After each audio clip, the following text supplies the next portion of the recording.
Negatives. Sit down. अपने बारे में थोड़ा ब्रीफ कीजिए।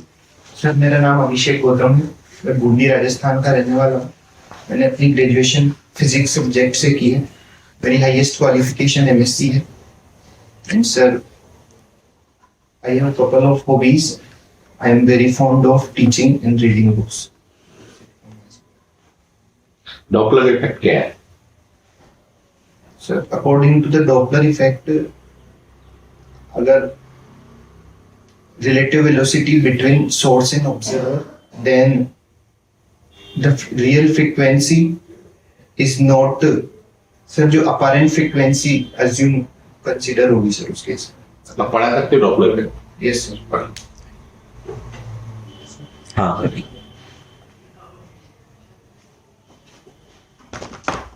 सर मैं assume it as a classroom. So students, क्या आपने कभी प्लेटफॉर्म पे एक चीज ऑब्जर्व की होगी कि जब ट्रेन आपके पास आती है तो इसकी जो ट्रेन के हॉर्न का साउंड है वो आपको ज्यादा तेज सुनाई देता होगा, और जब ट्रेन प्लेटफॉर्म से दूर रिलेटिव टू योरसेल्फ, जब ट्रेन आपसे दूर जाती है तो आपको ट्रेन का साउंड, उसकी जो साउंड की जो इंटेंसिटी है वो कम सुनाई देती होगी। तो उसका रीजन क्या है? उसका रीजन ये तो हर ऑब्जेक्ट के लिए हो सकता है। ट्रेन का क्या, जब दूर जाता है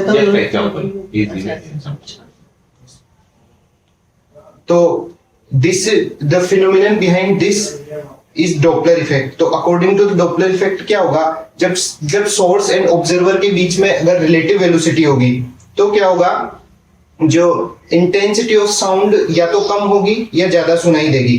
तो उसको अगर हम फॉर्मूला की फॉर्म में लिखें तो assume that it is source and it is observer. If both these are at rest, sound emitted from the source is appeared as it is to the observer. So the frequency, apparent frequency, is the real frequency in this case. If source is moving towards the observer, then we denote apparent frequency as velocity of sound if we consider is v, and velocity of source if we consider vs, then it is vs, this one sir. If both are moving, Okay sir.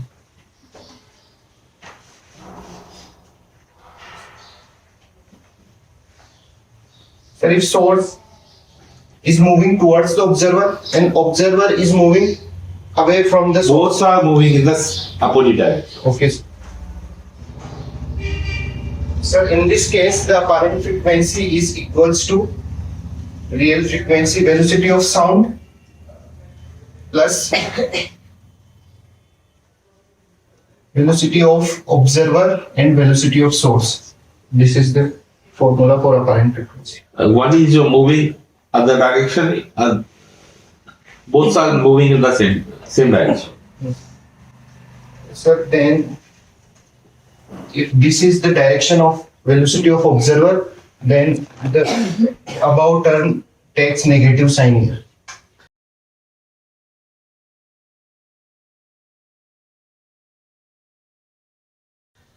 Einstein का मास conversation formula जो है वो क्या है? Sir, it is E is equals to mc square. Thermodynamics क्या होते हैं? Sir thermodynamics में हम किसी भी ऑब्जेक्ट की थर्मल प्रॉपर्टीज की स्टडी करते हैं, जैसे टेम्परेचर, प्रेशर। तो इससे कौन कौन से प्रोसेस होते हैं? सर बेसिकली एक तो isobaric process and isobaric process क्या होते हैं? Sir, isobaric process is the process in which pressure remains constant throughout the process. Okay, what is enthalpy? Sir, enthalpy exactly energy term होगी sir. कोई इसका formula आप लिख सकते हैं?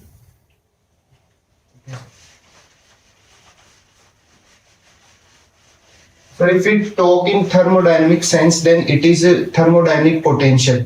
Okay. And the change in enthalpy denoted as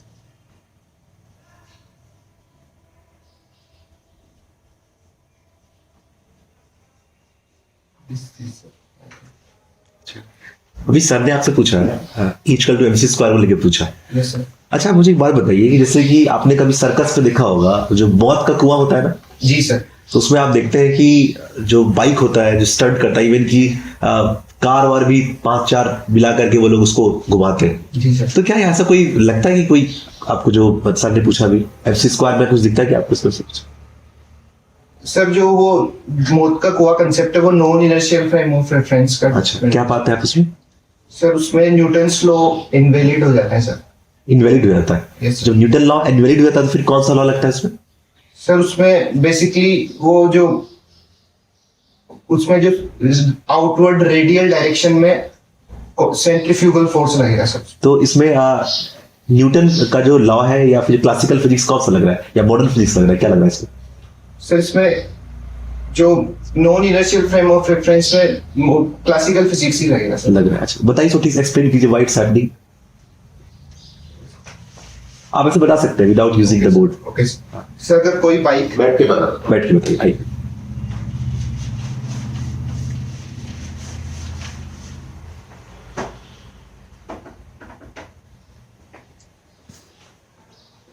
बताइए।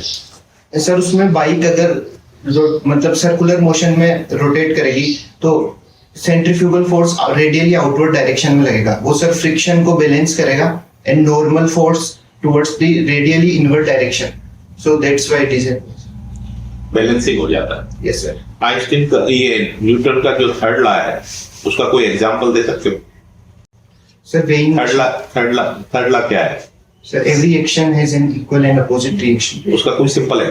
Weighing machine है उसमें क्या है?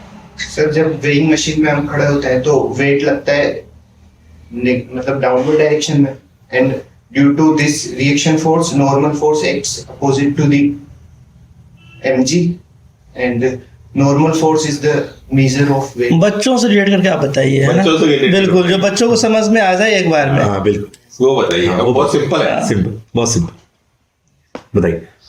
सर जैसे सर अभी ध्यान नहीं है। बच्चों को जब थप्पड़ मारता है टीचर तो उसके हाथ में भी लगती है, रिएक्शन में उसके हाथ में भी लगती है। Yes. अभी चाइना इंडिया की बहुत सारी जमीन पर कब्जा कर रहा है या कब्जा करने की कोशिश कर रहा है, इसके बारे में आपकी क्या ओपिनियन? सर आई थिंक ये मीडिया किसी मुद्दे को लेके हाइप बना देता है, तो मुझे यही लगता है क्योंकि जो हमारी जो आर्मी है तो वो उस चीज को अच्छे से हैंडल कर रही है। आई ये थिंक तो आपने देशभक्ति को वाला स्टेटमेंट दे दिया। अच्छी बात है, आप देशभक्त हैं। हाँ ये अच्छी बात है, लेकिन चाइना दिखाता तो है आगे। सर वो जो हमारी जो इंटरनेशनल जो एजेंसीज है हाँ। सर वो आई थिंक इतनी कमजोर नहीं है कि अगर ऐसी कोई घटना हो जाए तो उसका कोई। नहीं, आते हैं वो लोग अपने एरिया में आते हैं, ओके सर। लेकिन अपनी आर्मी से डर डरा के भाग जाते हैं। अपनी आर्मी बहुत ज्यादा स्ट्रॉन्ग। Yes sir. किसी टाइम में चाइना जिसने जब आपसे युद्ध किया था 62 में, जब आर्मी के पास सर्दी के कपड़े तक नहीं थे, बुलेट प्रूफ गन तो छोड़ दीजिए, अभी सर्दी के कपड़े भी हैं और 3.5 लाख बुलेट प्रूफ जैकेट भी, और सब ऑल मेड इन इंडिया। अब स्ट्रॉन्ग हो गई है। कहाँ से बिलोंग करते हैं आप? बूंदी राजस्थान। बूंदी से। तो बूंदी में एक दुर्ग बहुत फेमस है, नाम बता सकते हैं उसका? तारागढ़ दुर्ग से बूंदी। किसने बनवाया था ये? सर बेर सिंह आई थिंक। तारागढ़ तो अजमेर में है। नहीं, दो यहाँ पर भी, तारागढ़ वहाँ है सर, पर भी एक है। बूंदी में भी है अजमेर। एक वो महल है, कौन सा? एक मैम एक तो शीश महल। नहीं नहीं, इसका नाम इसके पीछे बूंदी है। तालाब है, तालाब है। सर जहां तक मुझे पता है सर बूंदा मीणा एक राजा हुआ था पहले, उसके नाम से इसका नाम बूंदी रखा गया है। सुख महल। हाँ सुखमहल में। तो आप मुझे एक बात बताइए कि what are the qualities of a physics teacher that you have? बताइए। आपका सिलेक्शन क्यों किया जाए? Why we should hire you? Sir, I am good at defining concepts related to giving example in daily life. Okay. And sir, मैं sir किसी चीज को basic से पढ़ाने की कोशिश करूंगा ताकि अगर क्लास का कोई एवरेज या बिलो एवरेज स्टूडेंट भी है तो वो भी उस चीज को अच्छे से समझे। तो अभी तो एग्जांपल आप दे रहे थे थर्ड लॉ का, तो बड़ा अजीब सा दे रहे थे आप। तो बेसिक तो दे नहीं रहे थे भी आप एग्जाम? सर आई थिंक वो एग्जाम्पल जो 11th-12th स्टूडेंट के लिए था वो बेसिक ही था। अच्छा, बेसिक ही था। Very good. अच्छा, nice. So why you want to become a teacher? Sir, my father is a teacher, so I am inspired from him very much. And sir, during my school and college education, sir, कोई भी नई चीज को सीखना और उसे किसी को एक्सप्लेन करना मुझे सर अच्छा लगता है। पहले तो टीचर का बच्चा होता था तो टीचर को ऐसा ही बोलता था, बेचारा टीचर। अभी लगता है पे कमीशन के बाद चेंज हो गया। Now it is a handsome salary. It's a handsome salary. Yes, sir. So you have changed your. My father was also teacher. He started his career by earning 50 rupees per month. Yes, sir. So we were 5 children. It is very difficult to run the family. But now teachers are earning 1.5 lakh. But now My brother retired. He is a school principal with 1.5 lakh salary per month. So now he has some. ये sir अब काफी बढ़िया है sir. That's why you are choosing. Sir ये एक one of the reason one of the I think बोल सकता हूँ sir. okay, okay, all right. बढ़िया। What's your hobby? Sir, playing, sir, reading books and teaching students, playing chess. Sir, these are my कैसे book पढ़ना पसंद करते हैं? novel and personality development and biographies. तो कुछ ऐसा फेमस कोई ऐसा जिसकी पर्सनालिटी आपको अच्छी लगी हो, पढ़ी हो तो ऐसा राइटर? Sir, मैंने आई थिंक अल्बर्ट आइंस्टीन की पर्सनालिटी काफी अच्छी है अगर मैं फिजिक्स से रिलेटेड बोलूँ। अल्बर्ट आइंस्टीन को पढ़ा है आपने? हाँ सर, पढ़ा है। कोई कोट्स बता सकते हैं आप उनका? उन्होंने उनके अनुसार सर उन्होंने कोर्ट में बोला था कि लिव इन प्रेजेंट, मतलब past is history, future is history. Nice. उनका एक बहुत ही फेमस मतलब एक पोज है जो बहुत फेमस हुआ, कभी आपने देखा है वो? यस कैसा पोज है? सर वो जीव, आई थिंक जीव। तो जीव कब बाहर निकाला था उन्होंने? कब ऐसा क्या हुआ था जो उन्होंने जीव बाहर निकाला था? No idea. ओके। कुछ रिसर्च हुआ था उनका। तो उन्होंने बोला कि मैं ऐसा कुछ दिखाता हूँ ताकि पूरा ये मीडिया में पूरा फैल गया। नेक्स्ट है ना? अच्छा, तो अल्बर्ट आइंस्टीन से क्या सीखा आपने? What you learn from him? Sir एक तो उनकी एक खूबी थी कि वो किसी काम को करते थे तो एकदम बाकी सब चीजों में एकदम इग्नोर कर देते थे। एक घटना भी थी उनके बारे में कि फोकस हो गया। पूरा फोकस हो गया कि वो किसी रिसर्च पेपर के दौरान अपनी जो लैब थी वहां से घर के लिए निकले थे, तो मतलब वो जब ऑटो वाले ने उनसे एड्रेस पूछा घर का तो वो भी नहीं बता पाया उसको, मतलब वो एड्रेस भी उनका ध्यान में नहीं था, इतना वो मशगूल हो गए थे। तो वो एब्सेंट हो जाते थे कभी कभी, यस, है ना? एब्सेंट माइंडेड हो जाते थे कभी।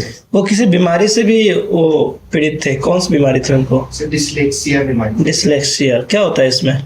सर इसमें एक तो जो फाइन मोटर स्किल होती है किसी बच्चे की वो सर डेवलप नहीं हो पाती।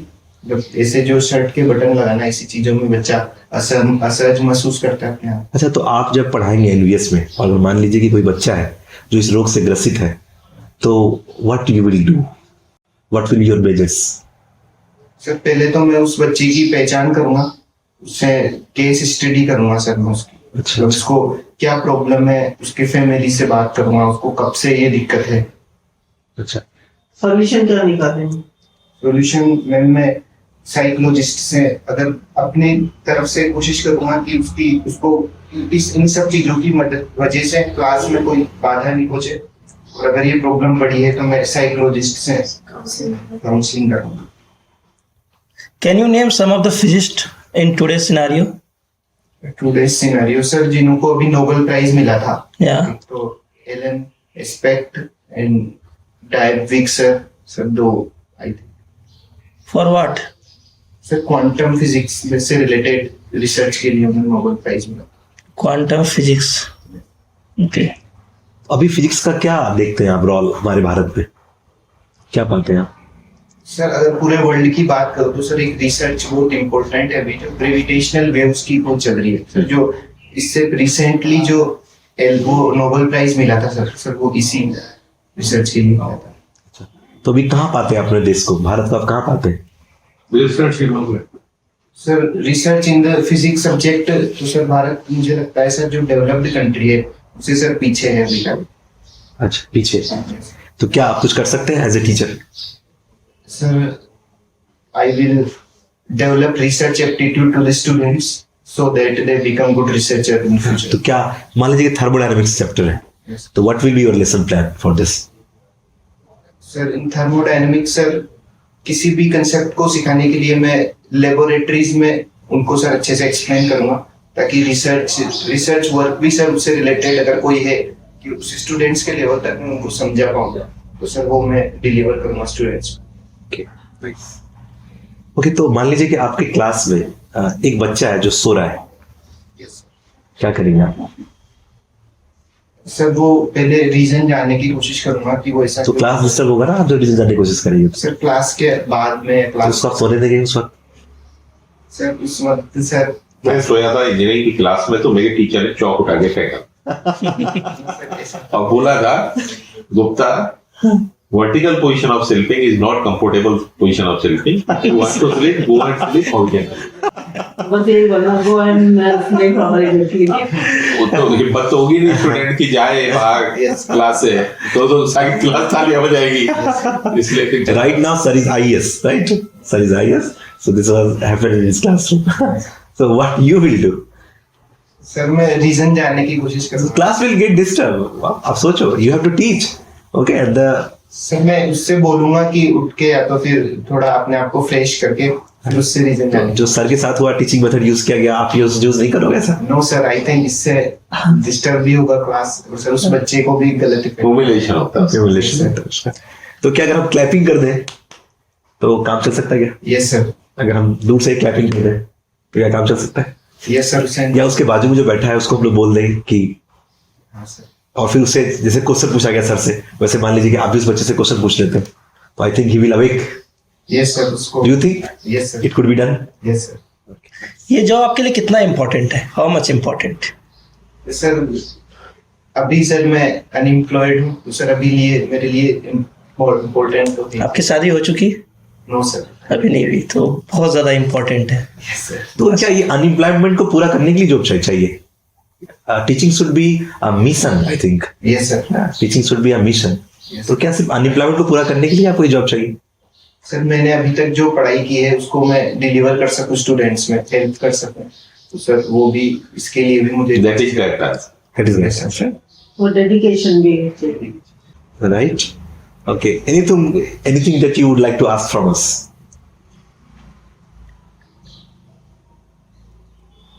सर पूछना चाहूंगा कि इंटरव्यू में कैसे मैं अपने आप को मतलब रिलैक्स रखूं। Okay, you are right. I think you are all right. You are perfectly You are right. 80% you Take are deep breath. Okay. You will relax. Okay. So any changes you want to see in NVS? No sir, I think it is perfect. Okay. Very good. And all the very best. best of luck. Thank you.